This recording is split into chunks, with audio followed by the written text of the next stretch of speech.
I'd like to open up for questions. And, because we don't have microphones back there, what we'll do is after a question is asked, I'll repeat the question because everybody wants to hear me speaking more, right? And that way the cameras can have it, and then we'll go ahead. So please. Thanks, Daniel. Jim Harper, by day with the Cato Institute, by night and weekend, Washington.com.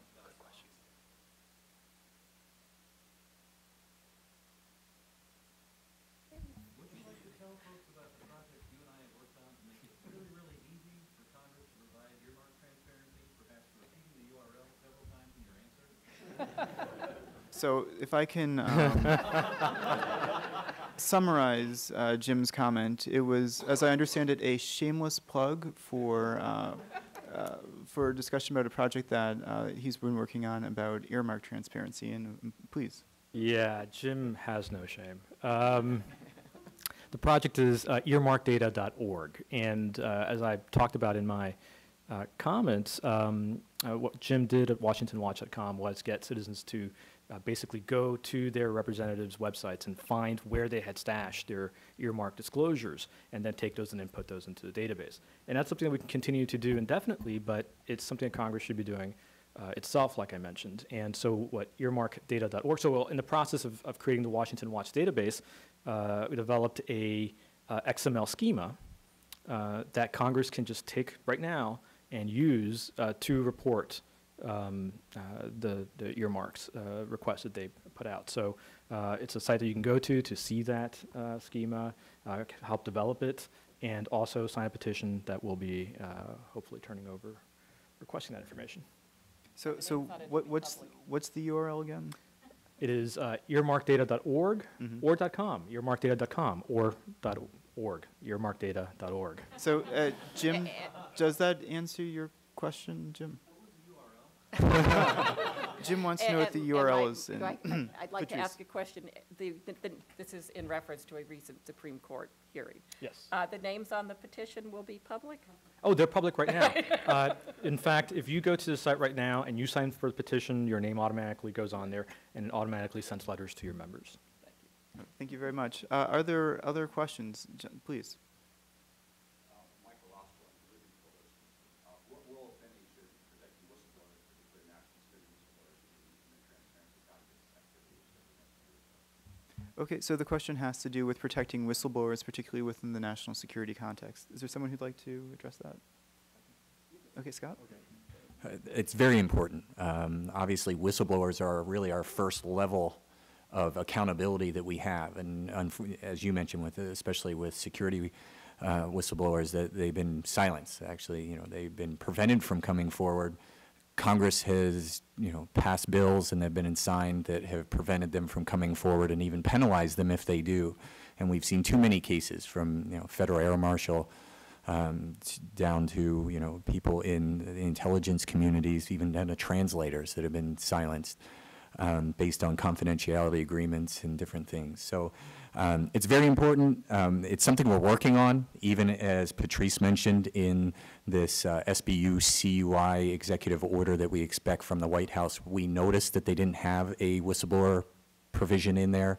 There is a penalties provision that holds them administratively accountable, but there wasn't even a provision if you decide to disclose something to your IG, to law enforcement, to Congress, that's a protected disclosure of this controlled unclassified information, and we're making sure that we're doing our best in getting that provision included in there. And it's something that I think that the Hill, I know the whistleblower protections that had a lot of steam and White House support at the beginning of 2009 kind of fizzled as we got into stimulus and recoveries and then financial regulations and such, but we're hoping that it picks back up and we can get something passed. So let me just follow up. In the interim, while legislation is moving its way through Congress and the executive branch is thinking about the executive order that's coming out relatively soon, I guess, is there a role for Congress in terms of oversight to look at how the executive branch is administering these things as well? Always, and I think that's one of the problems that we see with Congress. I think. There's at times too much deference to executive branch decisions, executive branch decisions about classification, And we're seeing a lot of movement coming out of the Obama administration through memos, guidance, and executive orders. And the question is, okay, what are we going to do, you know, if President Obama isn't there in 2.5 years? What are we going to do in 8 years? Whatever, you know, 6.5 years, whatever the time frame is, that we'd like to see some of this stuff actually included in legislation, passed and signed into law. So at that point, then it's codified, and we can't just have a changing of the guards that's going to change policy, you know, every 4 to 8 years. So Congress, I think it's vital that they accept it and tackle it. And it's tough, you know, whistleblowers, you know, is a very tough issue. And I think there's been even more infighting on that than there has been on some of the other bills. You know, obviously, you know, healthcare stands alone, but, you know, on some of the other issues that appear on the Hill, I was surprised at how aggressive both sides were on the, you know, on providing better support, you know, to whistleblowers. Like, to me, it's a no-brainer. Hey, Jim, do you want to go ahead? My question concerns the politics of transparency. Transparency is a motherhood and apple pie type of issue. Nobody is against it.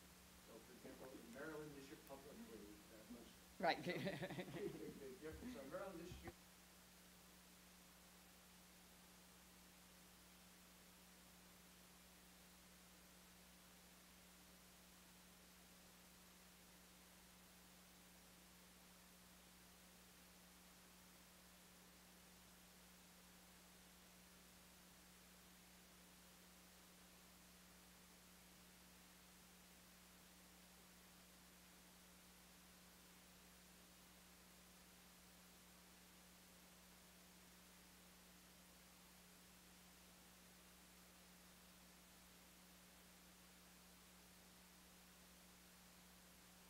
So I think the group to my left has nominated me to address this question. as I hear, and Jim's question basically has to do with commitments of leadership to advance transparency measures within Congress. And I think, like most things, it's a work in progress. And the Transparency Caucus is, first of all, it's comprised of 1/20th of the membership of the House of Representatives itself. And considering that this is a fairly recent initiative, that is quite an achievement. It also includes leadership, I think, on both sides of the aisle. Both folks who are members of the caucus, and there are people who have been working on transparency issues for a very long time who may not be members of the caucus but are generally supportive.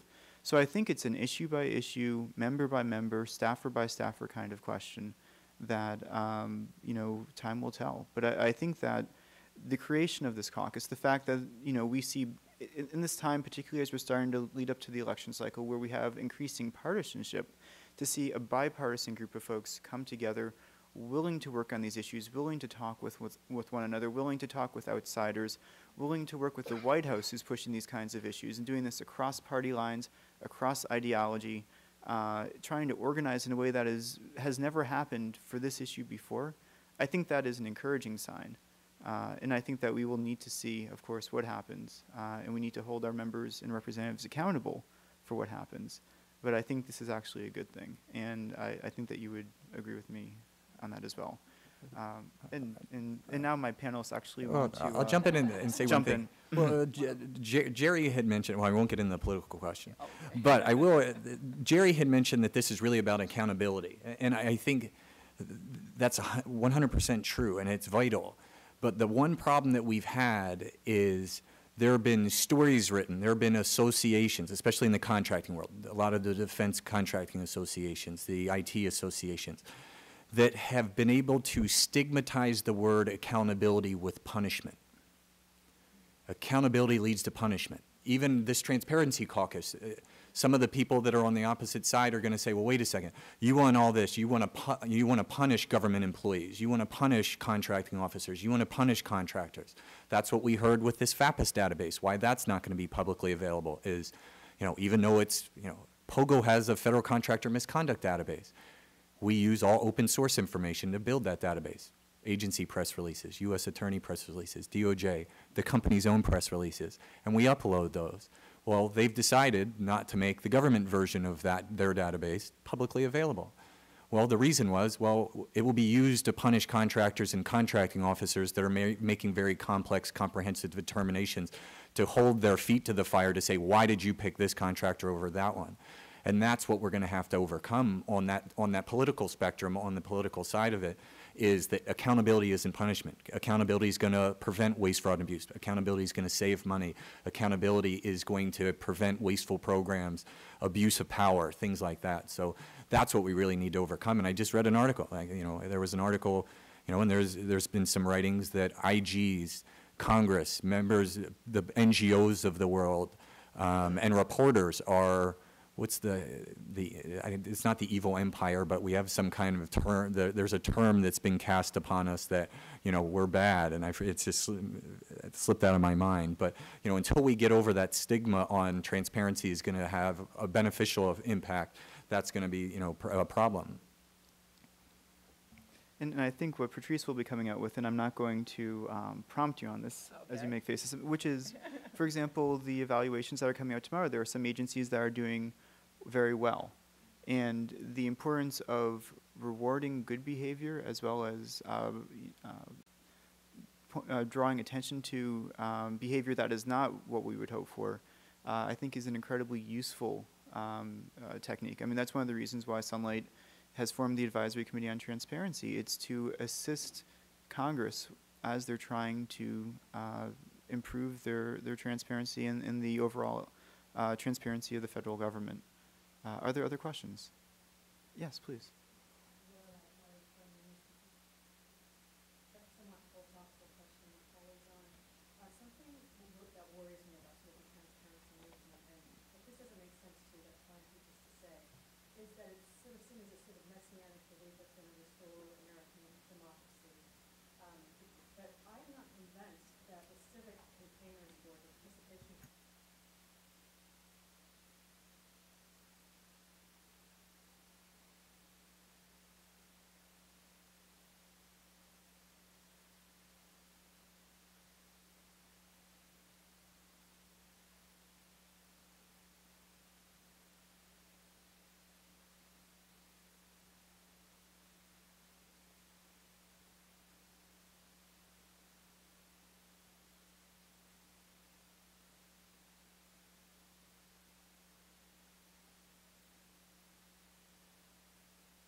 So I'm going to try to summarize that, and I'm not sure that I'll be successful. So please just shake your head no if I'm not even close. Well, thanks, Lorelei. So the question has to do with, okay, there's more and more information being made available, but it's really difficult for folks to use it. And what happens is that it's sort of in the interstices, in those spaces, you have private entities that will come between the public and their information. So to use an example that you didn't use, which is one which fits for me, for example, court information is publicly available. You're supposed to be able to get it at any time in any way. The reality is, though, that you have sort of things that stand in the way. You have Lexis and Westlaw that you have to pay to access. It's not available for free. Pacer is the same kind of thing, which is a system where you can access court records, but you sort of get blocked in the middle. When we're talking about national security information, which is what Lorelei was raising, that the same sort of things happen is that you have sort of this, not necessarily corporate, although it can be a corporate intermediary, that they become the experts in that area and you need to go to them to access your information, and that there aren't really existing elsewhere within society, elsewhere within government, a way of getting to that information that's not being organized. Is that, I think my summary was longer than the question, but is that about right?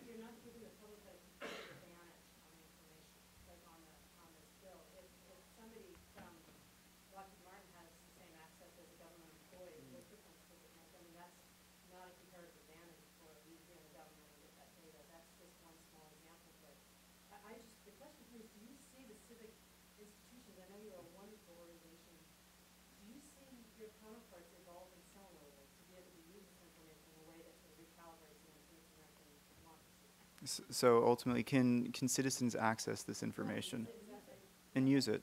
Well, actually, I'm going to use chair's prerogative, and I don't know if I'm anyway. Moderator. Actually, I have to disagree with the honorable member about watching too much C-SPAN. And if it were watching British Problem, would be the right honorable member, would it not? Yes. So you have organizations that appear in the middle. For example, the Sunlight Foundation. We've created a number of ways of taking this information that is being made available in raw formats, often in relatively useless formats, and transforming them into ways that are incredibly useful. For example, we just launched on Friday something called the National Data Catalog. And what this does is this finds every single data set of information that is made available from the government, federal, state, and local, and creates a dynamic index to it so you can find this information. Because of course one of the first things that insiders have that outsiders don't necessarily have is knowing where the information is in the first place. When I used to work at the Congressional Research Service, part of what I worked on were telecommunications and FCC issues. And navigating the FCC's website is an absolute nightmare. They're working hard to fix that, but unless you had years and years of experience going through there and knowing exactly what you're looking for, you could never find it. We had an example that was talked about earlier in terms of earmarks, which, what's the website? Is it earmark? Earmarkdata.org. Earmarkdata.org, where you can go and take, so Congress has taken the first step in making earmarks available on their websites, but you have to go to 435 websites plus the folks who are delegates and whatever. If you take all that and you aggregate it in one place, which is what's happening here, then you can start using the data and dynamically organizing it better. Sunlight's doing the same thing, for example, for lobbying data. CRP is doing the same thing. So there are organizations that are stepping into the breach.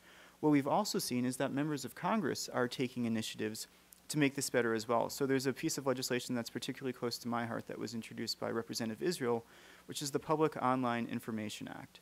Or POIA, which of course, because all legislation in DC either needs to be a pun or an acronym, it's actually both. POIA is a pun off of FOIA, of course, which is the Freedom of Information Act. And POIA does a couple of things. The first thing that it does is it says to the executive branch, you need to change the presumption here. Right now, the presumption with government information is that it's generally private. And if you've already decided that it's publicly available in some kind of fashion, you need to make it available online. Second, the different branches of the government don't work very well together in terms of talking about how information is made available, so we'll see different data standards. This legislation proposes that there be a body that is created from the Congress, from the executive branch, and from the judicial branch that talks about how to address these kinds of problems, how to address these usability problems. So it's not that you have experts standing in the way of public learning about this kind of stuff, but rather it's that the experts can help the public become more involved and more interested and really become citizen legislators, citizen activists, that it is democracy in this moving towards the sense of the smaller D democracy, like where everybody can be involved and it's not as stratified, which is what we've seen in the administrative state in the last 60 years. So I think that, like everything else, it's going to have to be a partnership. It's going to have to be members of Congress. It's going to have to be their staff who labor on these issues day and night. It's going to have to be the executive branch. It's going to have to be nonprofit organizations in Lorelei. It's going to be people like you too. How is that? Pretty good? All right. Other questions? Can I add to that as Oh, well? yes, please. I mean, I just want to say, I don't know about messianic, but I'm very optimistic about the capacity of our society to absorb this data. I mean, for one thing, if the data is sort of the first stage where the government does not make a data available, you have third parties, like the contract conduct database that you're making available. With the PACER you mentioned, this is court records information it's available online, but it's very difficult to get to and it's very expensive. So you have some folks at Princeton, some ingenious computer science students that have created a Firefox plugin that if you use the database, whenever you download a document, it sends a copy of the document to their server. And little by little, they're going to liberate the entire set of data. So that's one thing, is we're going to be able to get the data even if right now only the .mils have access to it. The other part of it is sort of being able to synthesize all that data. If you look at, I think the crowdsourcing accountability is possible, and it doesn't require every American to be an IG. If you look at Wikipedia, it is the best example we have of what is possible when you crowdsource, right? And Wikipedia has millions of users what percentage of those users do you think actually ever contribute to Wikipedia? It's a power law. It's maybe, what, 2%? I don't actually know the number, but it's like 2%. And of those 2%, probably 2% of those are really active editors in Wikipedia. And yet we get this massive, wonderful resource. So I think the same can be done in this space.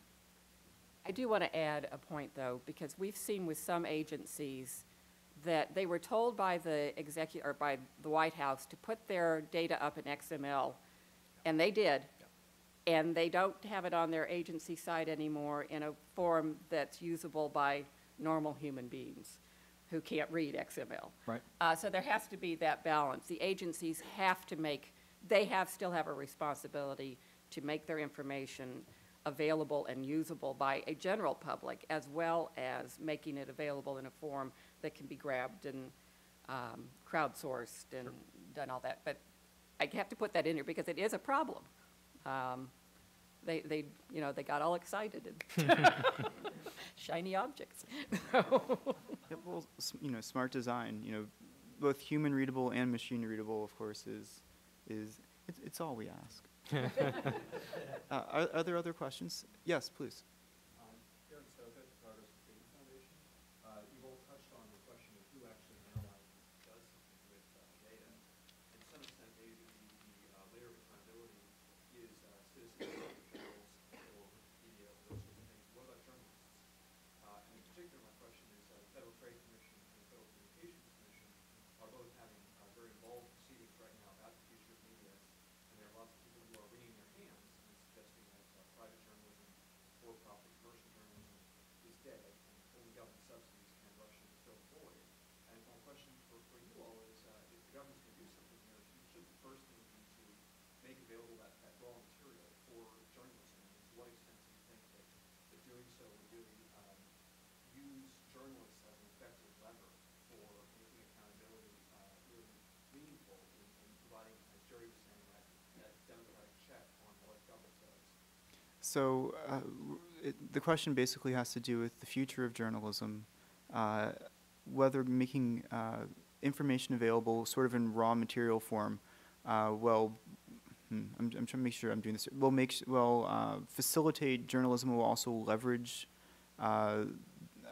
basically it's sort of a bootstrapping problem, that the information that is made available from the government will help journalists talk about what the government's doing and will also help journalists as well. I think that's a pretty good summary. And by the way, if you guys want to jump in, please. Well, thank you for the vote of confidence.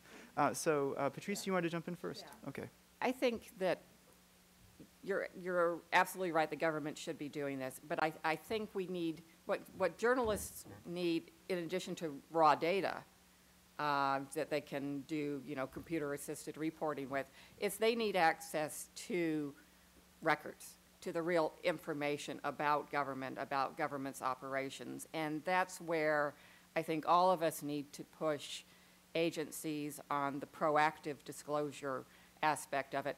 Agencies are also talking about, as they get FOIA requests and fulfill them, putting the request and the information up. And I know some nonprofits and some journalists are not happy about that because it could be, it could do away with their story, their scoop.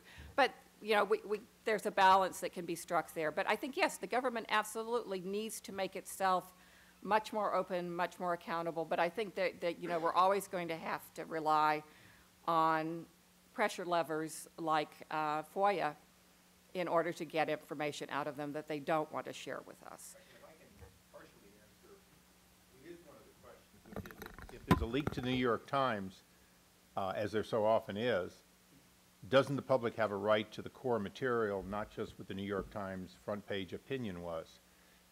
There's a little bias there perhaps, but, and then vice versa, anything you put on your site in a easy to read format, don't you have an obligation to allow the public to drill down and see the raw data, which you don't do today? And it's not hard to do, it's just not it's not in the basic operation of most websites where you hover over a word and it tells you exactly where that came. We're still thinking in the terms of tabbing at the bottom of pages when in fact that's no longer the way information really is most efficiently presented.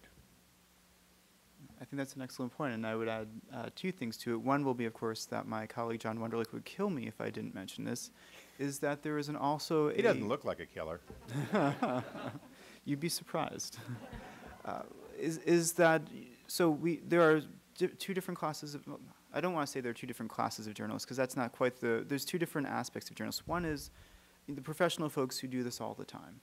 They're the folks theoretically at the New York Times, perhaps, Washington Post, The Hill, those kinds of newspapers that work on these issues all the time. They're the ones who have the expertise generally to do these FOIA requests, although they're not necessarily, FOIA requests aren't that hard to do, but the time and the money and the inclination. But we've also seen the emergence of millions of citizen journalists, people who part-time, because of an interest or an inclination or just basic curiosity, who go and start drilling down on issues, and they can develop particular expertise on, Congress or particular aspects of how the rules in Congress work, for example.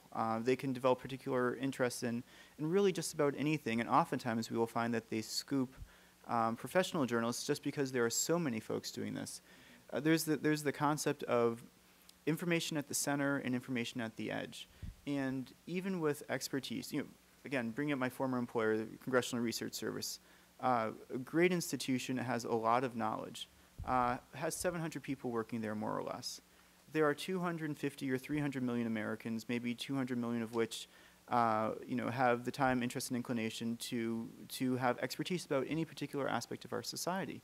And if we can draw upon their knowledge, the knowledge of citizen journalists, as well as the knowledge of professional experts, we can get ourselves a lot further down this path that we're trying to go. The second point, which I wanted to just briefly mention, is that Sunlight has a reporting group, and we spend a lot of time training journalists and doing exactly what Representative Issa was talking about, which is you make the information available online, your analysis, and then you link back to the underlying data. We spend a lot of time making this raw data available. We spend a lot of time training journalists across the country doing exactly that, and at least for everything that I write, for everything that our journalists write, hopefully for the folks that we train, that when they make information available, it's not just trust me. It's trust me and verify. You can go and look to where it comes from. So are there other questions? Just one side note, too. Please. Daniel keeps mentioning CRS, but CRS reports aren't publicly available. So that's kind of somewhat of a problem. There's even a group, opencrs.org, I think, and so at that point, they gather as many CRS reports as they can, and they post them online, as you're mentioning, kind of with the PACER website. But that's another log jam that we've all reached. CRS is a great resource. They put out great reports, historical reports that they do on an annual basis that take you back through the history of time for any given law or policy or, whatever it may be. But the public has difficulty seeing them. So this would be a great thing for the Transparency Caucus. Yes. So I made a note. In speaking of PACER, Harlan, we have one of the, I don't know what the plural of genius is, Geni from Princeton in the back of the room, so please. I'm Harlan. I'm from Princeton Center for Information Technology Policy and currently at the Department of Labor. So it seems like what we're all hearing here today is that there are plenty of initiatives and data sets that we want to see made available, and they're all really important. The question about priorities is, what are the priorities for the Transparency Caucus? What are the first things that the caucus should try to do to make government, all three branches of government, more transparent? So the question has to do with priorities for the Transparency Caucus, and it's not something that I can speak to. I don't know if you would like to speak about that. I'll be brief. Our number one priority is to begin the process of making government uniformly searchable. That sort of is the big umbrella. If we allow agencies to individually develop, we will allow agencies to not be inner searchable, and ultimately that's one of the biggest problems is, the Department of Labor has one set of how they put things out. The Department of Agriculture has another. I mean, one good example, between the Department of Labor and the FDA, they both have one thing in common, which is when the foods they cover have a problem, their obligation is to inform the public and to embargo the affected source. Now, it turns out that when tainted meat comes out, they generally end up embargoing multiple facilities, even though the meat came from one facility. We haven't quite got an answer from that, nor can you easily find in their database, if you have package number something, what they knew and where it came from. You can't even personally find that. Oddly enough, FDA, which controls agriculture in the other sense, when we had one corner of one field spinach go into a bag with a number on it that showed exactly where it was packaged, and thus on that day where the spinach came from, they shut down spinach for the whole country. Congress couldn't get the information. It took months to find out that they had the information all along, and they failed to rely on their own information, and thus an entire industry, the spinach industry for a while, was just unavailable, pulled off the shelf, fresh, packaged, cut, frozen, everything. If we do not have interoperability and predictability, we're not going to fix that. Closer to all of our homes is the fact that when we had the global financial meltdown and we were arguing with the powers that be, not just Freddie and Fannie and those folks, but the actual Treasury, Paulson at the time, and the Fed Chairman Bernanke, and the Vice President and the President, about, well, wait a second, you won't let us change mark to market to fair value or value to maturity, but you say you're going to buy these assets. Well, we know how to buy them. Okay, tell us how you're valuing them. We can't do that right now, but we'll know how. Okay, well, if they're marking to market, are you going to buy them at their mark to market price? Oh, no, we couldn't do that because the market is dysfunctional. Well, what we discovered after the fact was, even though every bank had the records of who owned the property, where it was, and of course, by definition, if you know where it was, you can get a comp for what it's worth today. Well, that information was usually in banks, and what was sent up was an incomplete record, which then was aggregated. So at the end of the day, the information existed, but it was not searchable in a way in which we could find out what a credit instrument was worth, and as a result, instead of saying we're 18% or 22% underwater, this is the size of the crisis, we had to say, they have no idea, but we're giving them $700 billion in hopes that it'll take care of it. By the way, we own $2 trillion worth of those assets today at what they paid for them. Who knows what they're worth? So the most important thing is, in fact, for this caucus to strive for all the laws that create that availability of valuable data that is searchable and thus can turn into knowledge. After that, things like the FOIA modernization, and we call it typically FOIA modernization. There's no question that if you make something public on a request, then inherently it should be public from then on, because the people receiving it have a right to make it public. So why wouldn't we make it public at that moment so that whatever their question was, which might have been, you know, where's my dad buried? He died in Korea and we can't figure out what happened. And then it can be on the other end of trying to get behind a huge scandal in government. There's no question it should be made available. One of the questions that we'd have to answer, and you brought it up very well, is there a certain amount of intellectual property owned by the person who's clever enough to ask? And if so, how long do we give them to enjoy their patent? Right. And, you know, I would say it's a patent that evaporates in something less than 7 days. It's kind of a use it or lose it. Right. And that may not be the right answer, but that's something that the caucus is going to have to go through, produce a recommendation, and ultimately produce law. So those are some of the starting points. One of the other ones, and Mike isn't here, Mike Quigley, but this morning, you know, many of the groups here want to know exactly how much I make, where my money is, and every trade I make. Okay. You also want to know 539 others, if we were all alive and reporting, including the delegates. Well, the real bottom line is, I can tell you that, and it's not very meaningful. More importantly, the purchasing agent who just started on a huge procurement project has almost no requirement to report.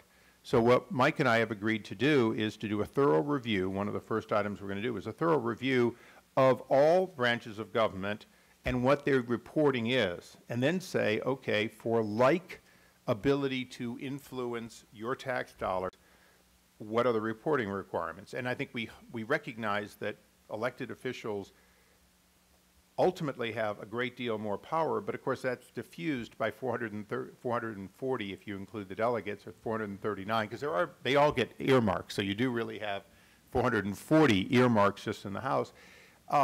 So one of the things is, okay, ours is diffused. So what is the real value of one individual person's financial, because ultimately no one person passes, compared to the executive branch where there is at least one person who has such huge power that their own pen can change law with an executive order, versus the various procurement people who have signature authority.